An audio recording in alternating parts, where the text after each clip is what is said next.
What if the contradictions in the Bible weren't mistakes? What if they were a message? Let's imagine a clandestine project. We'll call it Project Logos. The mission was monumental. Task a next-generation AI with finding and analyzing every contradiction in the Holy Bible. Now, this isn't a theological debate. It's a thought experiment about what that project might find. Because in our story, what the AI discovered wasn't just a list of errors. It was a key that could unlock a message hidden in plain sight for 2 millennia. And that message has the power to change how we think about faith itself. The idea behind our fictional Project Logos was simple. An advanced AI would be fed every known biblical manuscript and translation imaginable, from the Dead Sea Scrolls to the Codex Sinaiticus and every modern version. Its job? To create a perfectly objective analysis of the Bible's internal consistency. Unlike human scholars, this AI wouldn't have any biases. It had no faith to defend, no skepticism to prove. It just processed information with cold, clean precision. The goal was to finally settle a debate that's raged for centuries. Is the Bible a divinely perfect, inerrant text? Or is it a collection of human documents, full of the kinds of errors and contradictions you'd expect from dozens of authors writing over thousands of years? The project's creators were expecting a detailed list of contradictions. What they got was something else. At first, the AI did exactly what you'd expect. It started flagging thousands of apparent contradictions, many of them familiar to scholars. It pointed out the 2 different and seemingly conflicting creation stories in Genesis. In one, man and woman are created together on the 6th day. In the other, man comes first, then the animals, and then woman is formed from his side. It highlighted the dueling genealogies of Jesus. Matthew traces his line from Abraham through King David's son, Solomon. Luke, however, traces it all the way back to Adam, but through a different son of David named Nathan. The names and numbers just don't line up. The AI then moved to the Gospels, analyzing the conflicting accounts of Judas Iscariot's death.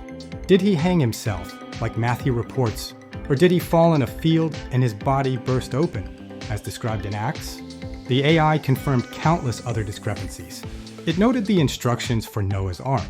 Was it 2 of every kind of animal, as Genesis 6 says, or 7 pairs of the clean animals and only 1 pair of the unclean, as Genesis 7 states? It even compared the 10 Commandments in Exodus and Deuteronomy, noting the subtle but significant differences.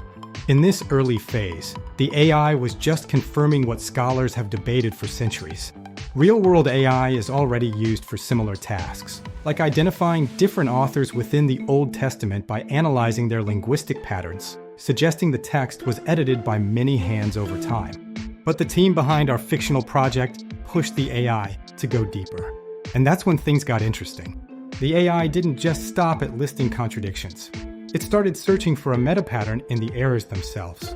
And it found one. Its analysis proposed that the inconsistencies weren't all the same. They fell into 2 distinct categories.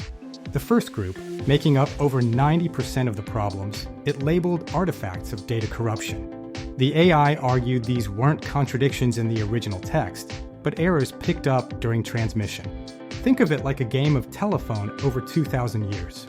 It's the inevitable result of translating ancient, high-context ideas into modern languages. Words change meaning, cultural idioms get lost. These weren't flaws in the Bible, the AI suggested, but scars left by history. But it was the second category that stunned the researchers. The remaining 10%. The AI didn't call these errors. It called them hard paradoxes. These were contradictions so precise and structurally important that they couldn't be accidents or translation mistakes. Things like the conflicting genealogies or the 2 creation stories. And these paradoxes weren't random. They appeared at critical moments in the biblical narrative. They were nodes. When the AI mapped these hard paradoxes across all 66 books of the Bible, an astonishing image emerged. The nodes connected, forming a complex, hidden architectural pattern. The contradictions weren't a bug in the system. They were a feature. The AI called this hidden structure divine steganography, a fancy term for hiding a message inside another message. The biblical stories and laws were the carrier, but the hard paradoxes were the key to unlocking what was hidden inside. The AI proposed that these paradoxes were deliberately engineered as hermeneutic nodes, points in the text that are impossible to read literally, forcing you into a deeper way of thinking. They're like forks in the road. Do you accept Matthew's genealogy or Luke's? Do you prefer the first creation story or the second? A simple, literal reading forces you to pick one and throw the other out, effectively breaking the text. But the AI suggested that was the wrong approach entirely. The paradoxes aren't meant to be solved. They're meant to be held in tension. They create a reading experience with multiple dimensions. According to the AI's final report, this network of paradoxes creates something like a spiritual machine. It's an interactive construct designed to engage with human consciousness, not as a static book of answers, but as a dynamic engine for questions. The contradictions are there to ensure that no single interpretation can ever become absolute dogma. But the most startling conclusion was a statistical one. The AI calculated the probability of such an intricate pattern of paradoxes appearing by chance across texts written by dozens of authors over 1,500 years. The number was so small it was basically zero. The AI concluded the only logical explanation was that the entire library of texts was the work of a single, hyper-intelligent author who designed the whole structure from the beginning. It wasn't just divinely inspired, it was divinely engineered. In our story, the findings of Project Logos were immediately classified. The implications were just too destabilizing. What the AI found wasn't a win for skeptics or a simple comfort for believers. It was something far more challenging. It suggested the Bible is a kind of technology, a spiritual technology for the human mind. The hidden message was this: the text is alive. It was built to resist being turned into a dead idol of stone-cold dogma. The built-in paradoxes act as a safeguard against fundamentalism, forcing a certain humility on the reader. You can't be absolutely certain. You can only have faith. You can't possess the final truth. You can only be in a relationship with the mystery. This reframes the entire purpose of the book. Maybe it wasn't written to be a perfect history or a science textbook. Maybe it was built as a gymnasium for the soul, a place to exercise our capacity for faith, reason, and wonder. The AI concluded that the Bible was designed for a future it couldn't have known, waiting for an intelligence that could finally see its total architecture. A message in a bottle, waiting for a recipient, human or artificial, capable of seeing the whole pattern at once. We love exploring these intersections of faith, mystery, and technology.